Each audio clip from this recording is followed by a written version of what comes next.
کبھی نام لے کر کے پیغمبر کو نہیں پکارا، بلکہ کیا کہا؟ طٰہٰ کہا، یاسین کہا، مدثر کہا، مزمل کہا، بہترین القاب سے نوازا۔ اور جانتے ہیں اتنا خوبصورت نبی، اتنا بہترین نبی کا محمد آپ آگے آگے ہوں گے، آیتیں پیچھے پیچھے ہوں گی۔ آپ آگے آگے ہوں گے، آیتیں پیچھے پیچھے ہوں گی۔ آپ حسین کو اٹھائیں گے، آیت آپ کے پیچھے ہوگی۔ آپ حسن کو اٹھائیں گے، آیت آپ کے پیچھے ہوگی۔ آپ دروازہ زہرا پہ سلام کریں گے، آیت آپ کے پیچھے ہوگی۔ آپ مباہلے میں جائیں گے، آیت آپ کے پیچھے ہوگی۔ آپ غدیر میں جائیں گے، آیت آپ کے پیچھے ہوگی۔ یاد رکھو محمد، تم کو ہم نے بہترین بنایا ہے، ہر چیز تمہارے قدموں پہ اتاروں گا، لیکن فاطمہ کے معاملے میں کوئی کمپرومائز نہیں ہے۔ کے معاملے میں ہر چیز تیرے قدموں میں، پوری کائنات تیرے صدقے میں خلق کی، تیرے پیچھے پیچھے بھیجا، تیرے پیچھے پیچھے بھیجا۔ واحد سیدہ کے جب اس کو بھیجنا ہوگا تو تمہیں فرش سے عرش پر بلوا لوں گا۔ مقام عظمت جناب سیدہ سمجھیے، پیغمبر اتر جاتے تھے، یہ آسان ہے کہہ دینا، لیکن دنیا کو محمد نے بتایا ہے خدا کی قسم کہ سیدہ پہچانو، زہرا پہچانو کہ زہرا کسے کہا جاتا ہے۔ پیغمبر ہر کسی کے لیے کبھی نہ اترے، نہ اپنی جگہ کسی کو بٹھایا، سوائے زہرا کے، نہیں غور کیا، سوائے سیدہ کے۔ دنیا کو بتائے فاطمہ تو بضعۃ منی، فاطمہ میرا جز ہے، جسم کا نہیں، رسالت کا۔ نہیں غور کیا آپ نے، جسم کا نہیں، رسالت کا۔ دنیا کو بتایا کہ فاطمہ پہچانو، عظمت فاطمہ پہچانو، مقام فاطمہ پہچانو، منصب فاطمہ پہچانو۔ یہ کوئی باپ بیٹی کا، غور کریے گا جملہ آپ کے حوالے کر رہا ہوں، قیمتی باحصل نتیجہ آپ کے حوالے، یہ کوئی باپ بیٹی کا رشتہ نہیں ہے کہ محمد دیکھ کے اتر جاتے ہیں، بلکہ مقام سیدہ یہ ہے کہ اگر آ جائے تو رسالت جگہ چھوڑ دے۔ رشتے کی بنیاد پر وہ احترام اس لیے ہے کہ رشتہ تھا، یہ یعنی ہلکا کرنا۔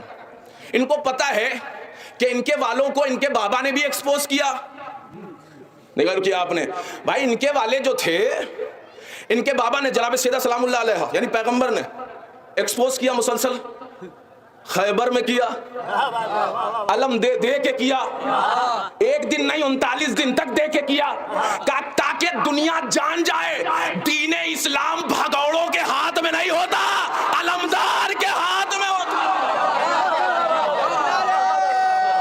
کیوں کہتے ہیں رشتے کی بنیاد پر؟ ان کو معلوم ہے پیغمبر نے ان کے والوں کو اتنا ایکسپوز کیا، جملہ سنیے، یعنی ان کی منافقت کے نقاب کو، نہیں جملہ کہہ رہا ہوں، ان کی منافقت کی نقاب کو کھینچا اور مسلسل پہچنوایا، دیکھو منافق، دیکھو منافق، دیکھو منافق، دیکھو منافق۔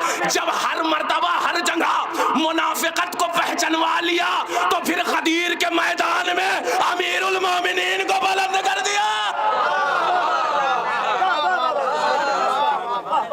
غدیر کے میدان میں پھر بتایا، دیکھو یہ منافق ہیں اور یہ ایمان والا ہے، یہ مومن ہے، اور یہ ان کو انداز بدلوں، فاطمہ کے ذریعے سے رسول پہچنوائے جا رہے ہیں، غور کیا آپ نے، فاطمہ کے ذریعے سے امام پہچنوایا جا رہا ہے۔ نہیں جملے پہ غور نہیں کیا آپ نے بھائی، چادر تطہیر میں خدا کی قسم جملہ پہنچ جائے تو دعاؤں سے نوازیے گا، سب سے بہترین منصب پورے کائنات کا وہ ہے رسالت کا، غور کیا آپ نے، وہ ہے امامت کا، اس سے بڑے منصب کوئی ہے؟ کوئی نہیں دکھا سکتا۔ رسالت کا منصب ہے، امامت کا منصب ہے، واہ رے چادر سیدہ، آئے ہائے، نہیں جملے پہ غور نہیں کیا آپ نے بھائی، پورے مجمع کی توجہ چاہیے، واہ رے جناب سیدہ کی چادر، کیا کہنے، کتنی عظمت ہے اس چادر کی کہ سیدہ اسے کہا ہی نہیں جاتا جو کسی رشتوں کی محتاج ہو جائے، سیدہ اسے کہا ہی نہیں جاتا، بلکہ سیدہ تو اسے کہا جاتا ہے جس کی چادر کے سائے میں رسالت پروان چڑھے، امامت پروان چڑھے۔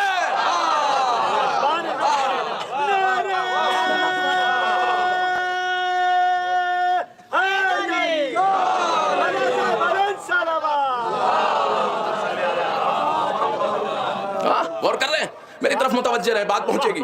کیا رسالت یعنی کیا مطلب؟ کائنات کا عظیم ترین منصب ہے رسول کا. کائن مجمع میرے سامنے بیٹھا ہے، صاحب نظر مجمع ہے، تاریخوں پہ نگاہیں ہیں، بزرگ بیٹھے ہوئے ہیں، اس چیز کو سمجھیں گے.